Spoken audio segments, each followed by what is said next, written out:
Hi friends, welcome to my channel. Friends, ಮಲ್ಲಿಗೆ ಗಿಡ ಉತ್ತಮವಾಗಿ ಚಿಗುರು ಬರಬೇಕಾ, ಯಾವುದೇ ರೀತಿಯಾಗಿ ಕೆಮಿಕಲ್ ಸ್ಪ್ರೇಯನ್ನು ಬಳಸಿದೆ ನಮ್ಮ ಮನೆಯಲ್ಲೇ ಸಿಗುವಂತಹ ವಸ್ತುಗಳಿಂದ ಮಲ್ಲಿಗೆ ಗಿಡಗಳನ್ನು ಉತ್ತಮವಾಗಿ ಚಿಗುರು ಬರಿಸ್ಬೋದು. ಅದೇ ರೀತಿಯಾಗಿ ಹೆಚ್ಚಿನ ಹೂವನ್ನು ಪಡಿಬೋದು.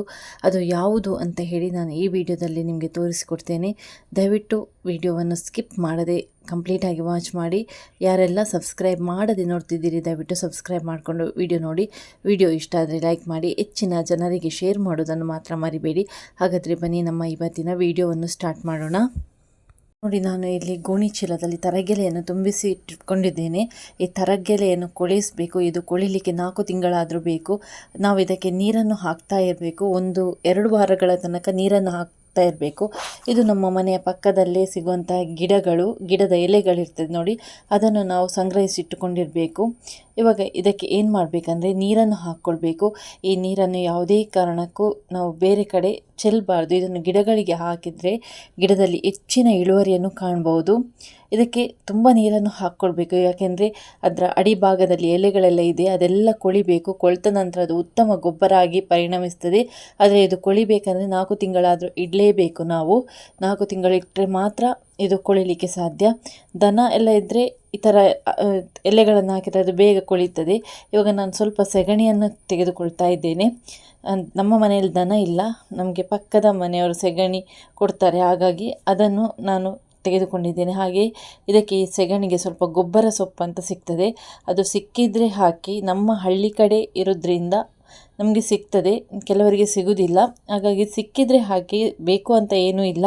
ಆನಂತರ ಇದಕ್ಕೆ ನಾವು ನೀರನ್ನು ಮಿಕ್ಸ್ ಮಾಡಬೇಕು. ಇದನ್ನು ನಾವು ಒಂದು ಕೋಲಿನ ಸಹಾಯದಿಂದ ಚೆನ್ನಾಗಿ ತಿರುವಿಕೊಳ್ಬೇಕು. ಎಷ್ಟು ಬೇಕು ನೋಡಿ ಅಷ್ಟು ನೀರನ್ನು ಹಾಕ್ಕೊಳ್ಬೇಕು. ತುಂಬ ತೆಳುವಾಗಿ ಮಾಡಬೇಕು. ಆಲ್ರೆಡಿ ಇದರಲ್ಲಿ ಸೆಗಣಿ ಹಾಕಿದ್ದೇವೆ ನೋಡಿ, ಸೆಗಣಿ ಸರಿಯಾಗಿ ನೀರಿನೊಂದಿಗೆ ಮಿಕ್ಸ್ ಆಗಬೇಕು, ಅಷ್ಟು ನಾವು ತಿರುವಿಕೊಳ್ಬೇಕು. ಮತ್ತು ಇದನ್ನು ನಾವು ಆ ತರಗೆಲೆಗೇ ಹಾಕಿಕೊಳ್ಬೇಕು. ಆವಾಗ ನಮಗೆ ದನದ ಗೊಬ್ಬರ ರೀತಿಯಲ್ಲಿ ಆಗ್ತದೆ. ಅಂದರೆ ದನ ಇದ್ದರೆ ನಾವು ಆ ಗೊಬ್ಬರವನ್ನೇ ಬಳಸ್ಬೋದು. ಆದರೆ ಇದನ್ನು ಯಾವುದೇ ಕಾರಣಕ್ಕೂ ಮಳೆಗಾಲದಲ್ಲಿ ಹಾಕಬಾರ್ದು, ಬೇಸಿಗೆ ಕಾಲ ಇರುವಾಗ ಹಾಕ್ಕೊಳ್ಬೇಕು. ತುಂಬ ಚೆನ್ನಾಗಿ ಗಿಡದಲ್ಲಿ ಚಿಗುರು ಬರ್ತದೆ. ಮಲ್ಲಿಗೆ ಗಿಡಕ್ಕಂತಲ್ಲ, ತರಕಾರಿ ಗಿಡಕ್ಕೂ ಕೂಡ ಹಾಕ್ಕೊಳ್ಬೋದು, ಹೂವಿನ ಗಿಡಕ್ಕೂ ಕೂಡ ಹಾಕ್ಕೊಳ್ಬೋದು. ಇದರಿಂದ ತುಂಬ ಒಳ್ಳೆಯ ರಿಸಲ್ಟನ್ನು ನೀವು ಕಾಣ್ತೀರಿ. ಗಿಡದ ಎಲೆಗಳು ಹಚ್ಚ ಹಸುರಿನಿಂದ ಕಂಗೊಳಿಸ್ತದೆ, ಅಷ್ಟೇ ಹೂವನ್ನು ಕೊಡ್ತದೆ.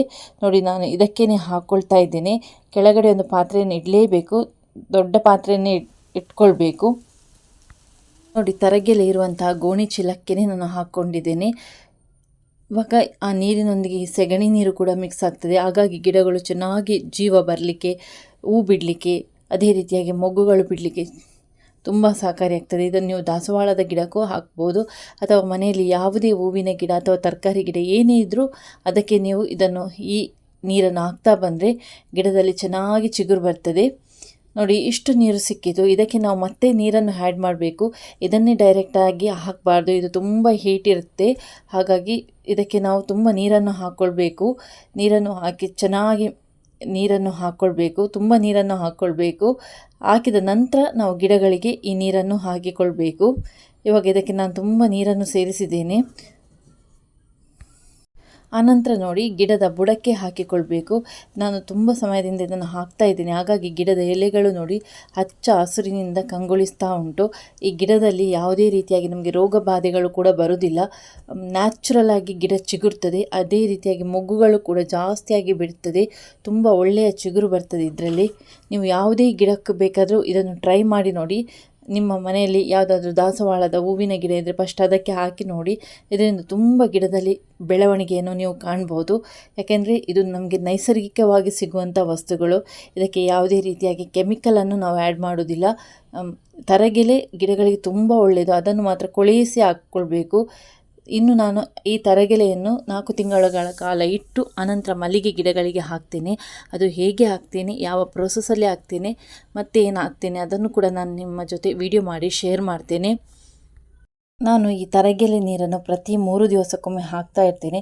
ಹಾಗಾಗಿ ನೋಡಿ, ಗಿಡದ ಎಲೆಗಳು ಯಾವ ರೀತಿ ಬಂದಿದೆ ಅಂತೇಳಿ ಗಿಡದ ಎಲೆಯಲ್ಲಿ ಯಾವುದೇ ರೀತಿಯಾಗಿ ರೋಗಗಳು ಇಲ್ಲ. ಆದರೆ ಕಂಟಿನ್ಯೂಸ್ ಆಗಿ ಮಳೆ ಬಂದರೆ ಖಂಡಿತವಾಗಿ ಎಲೆ ಚುಕ್ಕಿ ರೋಗ ಬಂದೇ ಬರ್ತದೆ. ಯಾಕೆಂದರೆ ಮಲ್ಲಿಗೆ ಗಿಡಗಳಿಗೆ ಬಿಸಿಲು ತುಂಬ ಮುಖ್ಯ. ಬಿಸಿಲು ಬಿದ್ದಷ್ಟು ಗಿಡದ ಎಲೆಗಳು ಕೂಡ ಚೆನ್ನಾಗಿರ್ತದೆ. ನೋಡಿ, ಈ ನೀರನ್ನು ಹಾಕಿದಂಥ ಪರಿಣಾಮ ಈ ಗಿಡದ ಎಲೆಗಳು ನೋಡಿ ಎಷ್ಟು ಹಚ್ಚ ಹಸುರಿನಿಂದ ಕಂಗೊಳಿಸ್ತಾ ಉಂಟಂತ ಹೇಳಿ. ಯಾವುದೇ ಗಿಡದಲ್ಲಿ ರೋಗ ಬಾಧೆಗಳೇ ಇಲ್ಲ. ತುಂಬ ಫ್ರೆಶ್ ಆದಂಥ ಎಲೆಗಳು ಗಿಡದಲ್ಲಿ ಬಂದಿದೆ.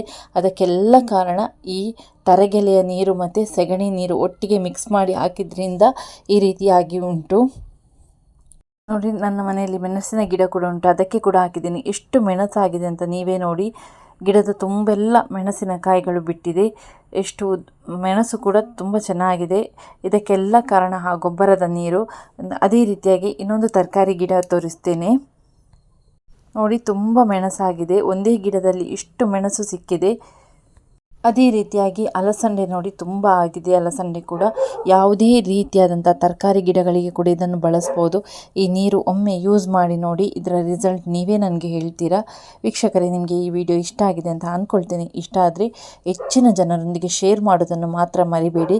ಸಬ್ಸ್ಕ್ರೈಬ್ ಮಾಡದೆ ನೋಡ್ತಿದ್ದೀರಾದರೆ ದಯವಿಟ್ಟು ಸಬ್ಸ್ಕ್ರೈಬ್ ಮಾಡಿಕೊಂಡು ವಿಡಿಯೋ ನೋಡಿ. ಇಂತಹ ಒಳ್ಳೊಳ್ಳೆ ಗಾರ್ಡನಿಂಗ್ ವೀಡಿಯೋಸ್ಗಳನ್ನು ನಾನು ಮಾಡ್ತಾ ಇರ್ತೇನೆ. ದಯವಿಟ್ಟು ನಿಮ್ಮ ಸಪೋರ್ಟ್ ತುಂಬ ಮುಖ್ಯ. ಹಾಗಾಗಿ ಪ್ಲೀಸ್ ಸಬ್ಸ್ಕ್ರೈಬ್ ಮಾಡ್ಕೊಳ್ಳಿ.